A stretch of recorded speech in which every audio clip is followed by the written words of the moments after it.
Le chemin de vie 3 sur la chaîne de Théa, thérapie holistique, d'épanouissement et d'accomplissement pour cet horoscope onomantique du 26 mai jusqu'au 7 juin. Donc c'est une bonne grosse semaine, voire même deux.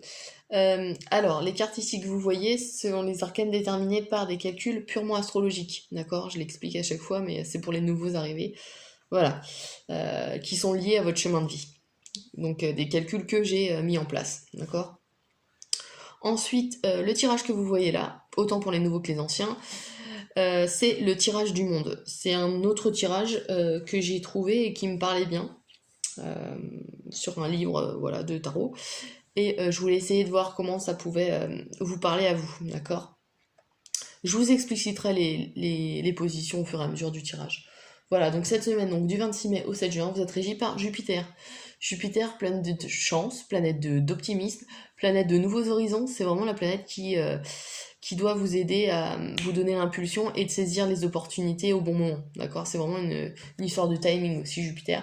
Et les choses qui revêtent un caractère officiel, donc tout ce qui est administratif, en lien avec la justice, moins qu'avec l'arcane de la justice, la 8, mais bon, c'est quand même voilà, des choses qui peuvent concrétiser avec Jupiter, d'accord?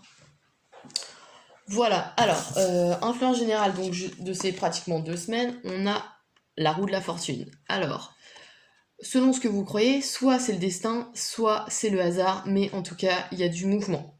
Là, on a cette roue qui tourne de façon immuable, hein, comme tous les cycles de la vie. Et là, on a ce mouvement justement qui vous parle de, alors, soit d'alternance de haut et de bas, donc c'est-à-dire que là, vous étiez dans une situation qui était négative et là, ça évolue en positif, ou vice-versa. Mais ce qu'il faut se dire, c'est que temporaire, d'autant plus que là, vous êtes porté par Jupiter, donc vous avez de la chance, vous êtes optimiste. Donc là, je pense qu'il y a une bonne dose de chance, de succès et de réalisation qui se présente, d'accord? Parce que la roue de la fortune nous parle déjà de richesse, de fortune, d'où son nom, mais aussi de, comme je l'ai dit, de succès, de réussite, d'aboutissement, et que c'est comme si le destin s'était mis en marche pour vous, d'accord? Donc durant ces 2 semaines, il y a peut-être des opportunités qui vont se présenter à saisir, d'accord? Parce que justement, il y a Jupiter qui doit vous aider.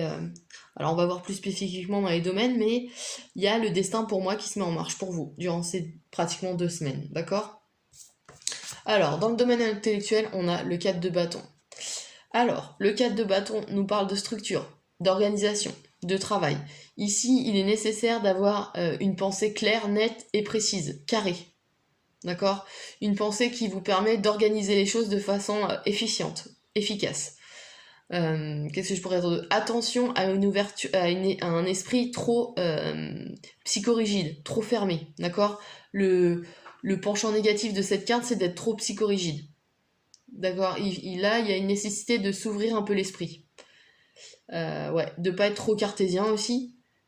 Hmm, ouais,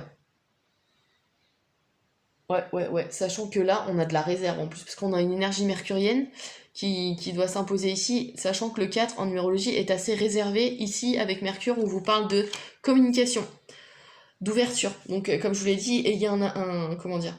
Voilà, tout ça, c'est dans l'intellect, donc c'est dans votre tête. Ayez une pensée plus ouverte, d'accord? Moins carrée, moins psychorigide, hein, d'accord? Pensez sur... moins basé sur, comment dire? Euh, J'allais dire des acquis, mais non, c'est pas ce que je veux dire. Ne soyez pas trop doctoral ou dogmatique, d'accord? Voilà. Ensuite, dans le domaine du cœur, eh ben, on a le 6 de denier.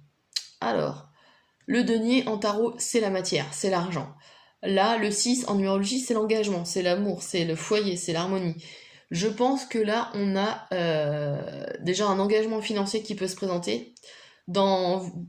Alors, d'ordre financier, c'est sûr, mais dans votre domaine affectif, c'est-à-dire en lien avec la famille, avec le conjoint, avec des amis. Voilà, il peut y avoir un prêt d'argent, il peut y avoir un prêt d'argent à vous-même. Enfin, quelqu'un vous prête de l'argent ou vous prêtez de l'argent. Ça, c'est un premier niveau de lecture. Euh, on peut avoir des dépenses faites pour la famille. C'est possible aussi. Euh, Qu'est-ce que je pourrais dire d'autre?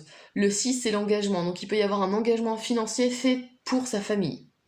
Ouais, parce que c'est vraiment le foyer dans son sens le plus large, le 6, d'accord? C'est prendre ses responsabilités aussi. Donc là, il y a peut-être une notion de prise de responsabilité financière dans un projet ou dans quelque chose qui est en lien avec ouais, la famille, hein. Je vais me répéter, mais là, le 6, c'est vraiment ça. C'est si vous avez des enfants ou en lien avec vos parents, voilà. Il y a vraiment quelque chose de cet ordre-là qui se présente là. Hmm. Ouais. Alors, ici, j'étais incapable de retrouver la justice, la carte de la justice dans mon tarot de Marseille, ce qui fait que je vous ai sorti une carte du tarot des Templiers. Voilà, donc ici on a la justice, donc la balance de maths. Ça va, déjà ça nous parle, on est dans le domaine, excusez-moi, je vous l'ai pas dit, on est dans le domaine de la créativité, d'accord, et de l'énergie sexuelle. Dans la créativité, la justice nous parle ici de trouver l'équilibre, d'accord, entre, bah, cette carte nous le montre bien, entre obscurité et